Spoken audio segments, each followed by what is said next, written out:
معصوم فرماتے ہیں ہر شب جمعہ ہزارہا گنہگار وادی برہوت سے آزاد ہو جاتے ہیں۔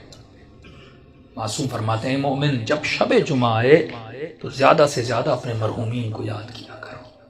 ایک روایت میں آئے فرمایا جن کے والدین مرحوم ہو گئے، فرمایا ہر شب جمعہ تمہاری بوڑھی ماں تمہارے در پہ آتی ہے، تمہارا بوڑھا باپ تمہارے گھر پہ آتا ہے، اور کیا سوال کرنے آتی ہے، میرے لال مجھے کوئی خیرات دو، مجھے کوئی ثواب دو۔ معصوم فرماتے ہیں یہ غافل انسان پوری رات سوتا رہتا ہے، یہ کھڑی رہتی ہے یہاں تک کہ صبح ہو جاتی ہے۔ ملائک کہتے ہیں اب جانے کا وقت ہے، کہتی ہے نہیں اب اٹھے گا نماز پہ، مجھے کچھ نہ کچھ تو خیرات دے گا، لیکن فرماتے سورج نکل جاتا ہے، یہ غفلت کی نیند میں سوتا رہتا ہے۔ یہ بوڑھی ماں اور مرحوم روتا ہوا جاتا ہے اور کہتی ہے کہ میرے لال اگر تو آج مجھے کچھ دیتا تو میں بھی تمہارے لیے دعا کرتی۔ فرمایا والدین وہ واحد وجود ہے پروردگار عالم نے جو بنایا ہے، مرنے کے بعد بھی ماں کی دعا بیٹے کے حق میں قبول ہوتی ہے۔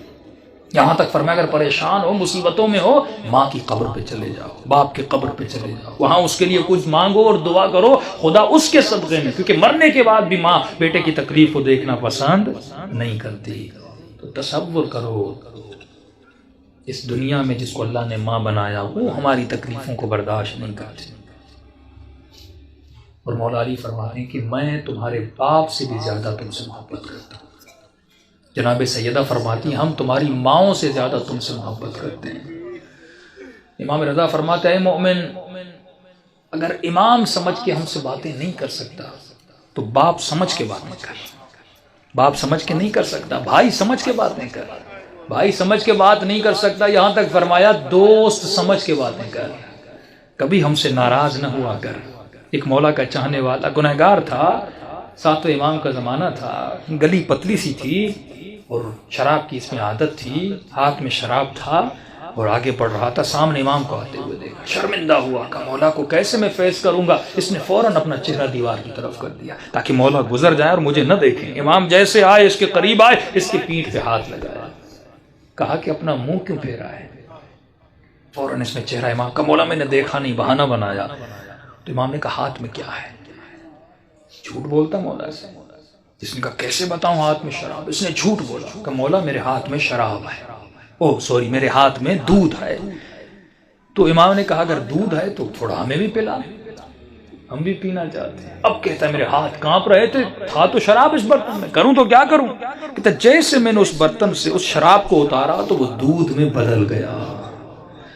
امام نے ایک جملہ کہہ کر آگے ہو کر گزر گئے، فرمایا تو میرا چاہنے والا ہے، ایسا رہو جیسا ہمیں پسند ہے۔ دوسری بات امام نے کہا خبردار کتنے بھی گنہگار کیوں نہ ہو جاؤ لیکن کبھی بھی ہم اہل بیت سے پیٹ نہ دیا کرو۔ یہ شیطانی وسوسہ ہوتا ہے، میں نے گناہ کیا، میں نے خطائیں کی، میں اتنے گنہگار ہوں، میں کیسے سجدہ کروں، میں کیسے نماز پڑھوں، میں کیسے علی سے گفتگو کروں، میں کیسے امام زمانہ سے باتیں کروں۔ امام فرماتے ہیں ہم بیٹھے اس لیے ہیں تاکہ تو ہمارے ساتھ درد دل کرے، اور یہ وسیلہ خدا نے آپ کو دیا۔ امام رضا فرماتے ہیں ہمارے چاہنے والے چھوٹی چھوٹی باتوں کے لیے ہمیں ہماری سیدہ فاطمہ کا واسطہ نہ دیا کرو، کیونکہ ہم ہر مصیبت برداشت کرتے ہیں لیکن اپنی دادی کی مصیبت برداشت ہم سے نہیں ہوتی۔ گناہوں سے بڑی کوئی خطا نہیں، بے ادبی سے بڑی کوئی خطا نہیں۔ شب جمعہ ہے، توبہ کی رات ہے، گناہوں سے توبہ کی رات ہے۔ اپنے مرحومین کے لیے بھی دعا کریں، اپنے لیے بھی دعا کریں، اور دلوں کو بارگاہ اہل بیت میں لے جائیں تاکہ خدا ان ہستیوں کے صدقے میں ہم سب کے صغیرہ کبیرہ گناہ بخش دے۔